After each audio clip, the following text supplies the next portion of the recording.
కెరియర్లో నా లైబ్రరీలో నంబర్ 1 or 2 సినిమాగా నిలిచిపోయే ఒక సినిమా ఇచ్చినందుకు. మొదటి రోజు కథ విన్నప్పుడు నేను మనస్ఫూర్తిగా వెళ్ళి నేను హగ్ చేసుకున్నాను. బట్ ఇది ఎంత రిస్క్ అయినా కదా అని నాకు తర్వాత తెలిసింది.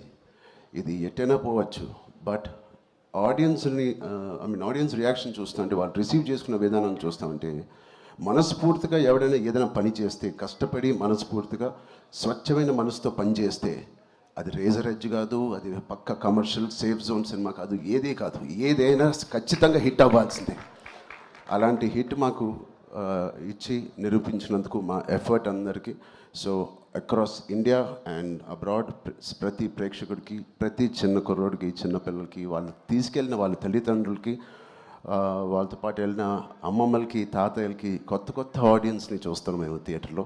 వాళ్ళందరికీ ఇది బయటకు వచ్చి చూడాలనిపించే అలాగా కలిగించినందుకు మా సినిమా వాళ్ళందరికీ కూడా నేను చాలా హెవీ హార్ట్తో థ్యాంక్ యూ చెప్తున్నానండి. చాలా చాలా థ్యాంక్ యూ సో మచ్.